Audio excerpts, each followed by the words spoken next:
Salut à tous et à toutes, bienvenue sur votre chaîne, Yvan des Dramas. Aujourd'hui je vous présente le résumé de la série, La Force du Cœur épisode 165. Mais avant de commencer, n'hésite pas à t'abonner et à activer la cloche de notification pour ne rater aucune de nos prochaines vidéos. Puisque Angela et Genesis s'étaient rendus dans la maison de l'inspecteur Ponté, ceux-ci ne savaient pas que Juan Marcos y était. Une fois là-bas, ils le retrouvent dans Juan Marcos et ils sont tout à fait heureux de retrouver l'amour et le père. Papa, j'arrive pas à croire que tu aies vécu tout ça. Je n'arrive pas à croire que cette méchante sorcière t'ait fait mal comme ça. Mais malgré tout, je trouve que tu es toujours le plus beau papa du monde. C'est vrai. Il faut que nous pensions un plan pour que personne ne sache que ton père est en vie, ma chérie. Parce que ça le mettrait en danger, lui et nous. Est-ce que tu peux garder le secret pour toi? Bien sûr. Oui. Peut-être bien que Dieu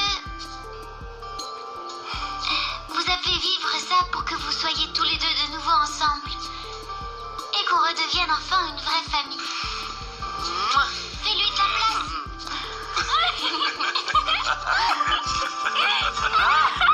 Comme Verdugo aime tellement Fabiola Ferrara et a décidé de se marier avec celle-ci, il décide donc d'emmener Fabiola à Paris.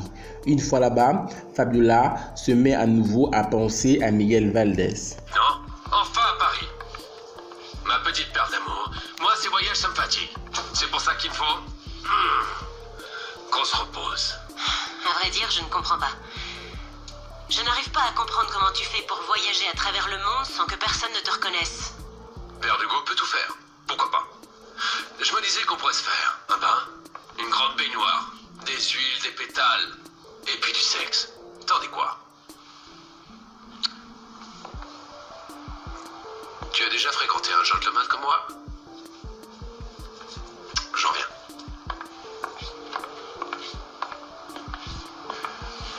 Pardonne-moi ma sauvageonne. Je n'ai pas pu te sauver. Je n'ai absolument rien à te pardonner. Au contraire, c'est à toi de me pardonner. À cause de moi, Miguel, tu vis un enfer qui n'en finit plus. Ne sois pas triste, ma petite puce. Non, je suis condamné à t'aimer. Je vais te libérer, Miguel. Parce que ce soir, je vais me tuer. Je vais me tuer pour te libérer. Et je vais me tuer en pensant à tes baisers. Et à ton corps. Et également ces yeux noirs comme la nuit dans lesquels je sens que je pourrais me perdre. Puisque Bernardo del Castillo a découvert que sa femme Clara couchait avec Camilo, dit Luis Martinez. Il décide donc d'envoyer celui-ci en Colombie. Une fois en Colombie, Camilo se retrouve dans la même cellule que Miguel Valdés. Je vais m'envoyer en Colombie chez Verdugo. Et quand je suis arrivé, ces types m'ont amené ici et m'ont accusé d'être un certain Ricardo Caruso, alias Chucky. Je ne sais pas ce qu'il se passe, Miguel. Je ne sais plus qui je suis. Si je suis Luis, si je suis Camilo, si je suis Chucky. Ne t'inquiète pas, moi on m'a fait la même chose. Maintenant ils disent que je m'appelle Jésus Matamoros ou le Messie. Jésus Matamoros, le Messie? Eh bien, au moins ça, mon pote, c'est un nom qui a de la gueule. Pas comme le mien. Je m'appelle Chucky. Je ne sais pas si je dois te tuer ou alors t'embrasser. C'est chouette que tu sois ici, mon pote. C'est cool de te voir, Miguel. Même si les circonstances ne s'y prêtent pas, c'est bon de voir une tête connue. Je ne te le fais pas dire, mon pote. Et de l'autre côté, à Paris, comme Fabiola l'a promis, celle-ci a donc tenté de se suicider. Et Verdugo entre donc dans le bain de Fabiola pour essayer de la sauver. Ma petite perle d'amour. Mon amour, je t'apporte une serviette. Fabiola.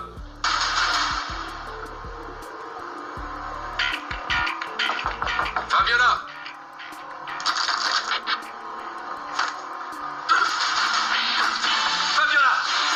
Fabiola. Non. Fabiola, tu ne vas pas mourir. Fabiola. Ne fais pas ça, non, réagis. Tu veux réagir? Non. S'il te plaît, ne me fais pas ça. Fabiola. Et c'est passé. C'est passé.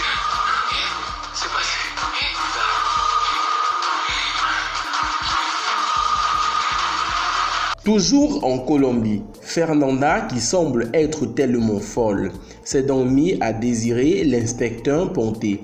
C'est donc ainsi qu'elle s'est rendue dans sa chambre et s'est mise à violer ce dernier.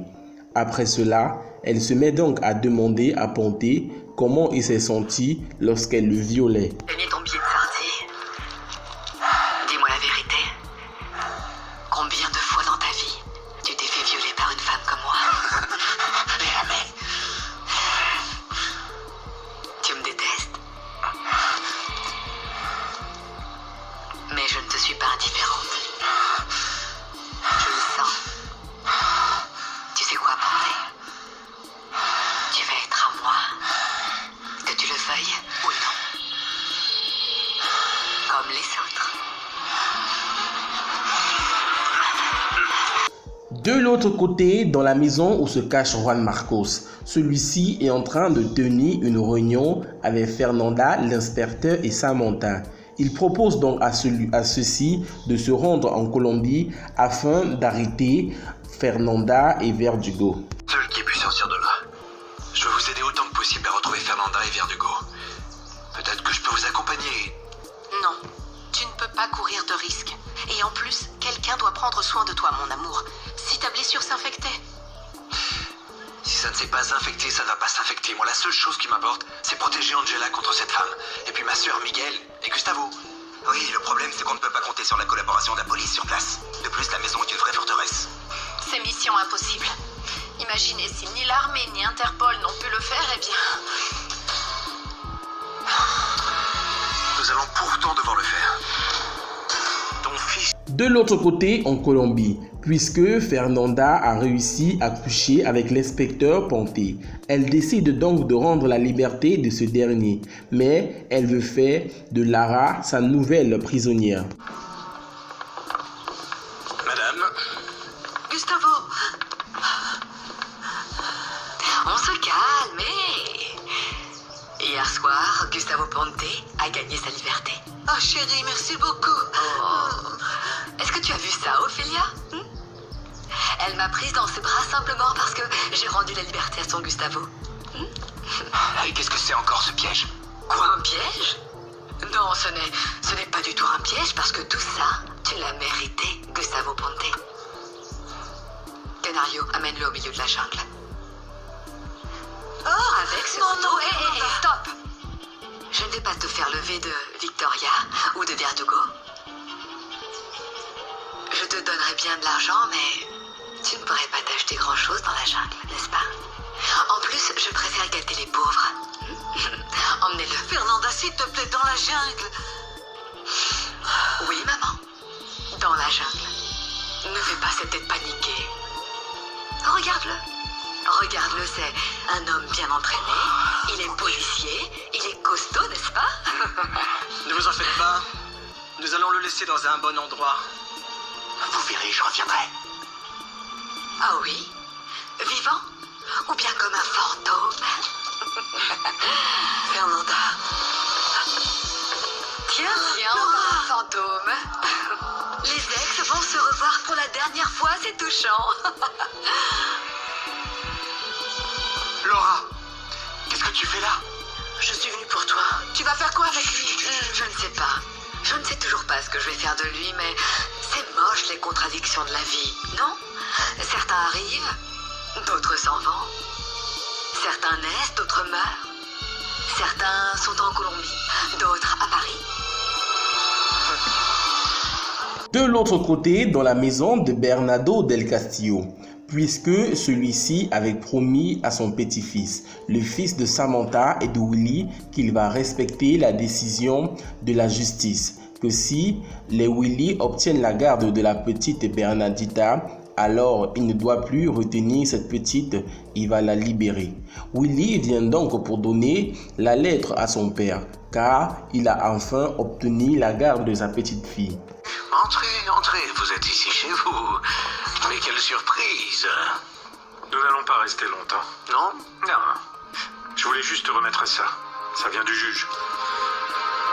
Nous avons obtenu la garde de notre fille. Oui, c'est vrai. Alors nous venons la chercher. Voilà les amis, c'était donc tout pour cet épisode de La Force du Cœur. N'hésitez surtout pas à vous abonner et à activer la cloche de notification pour ne rater aucune de nos prochaines publications.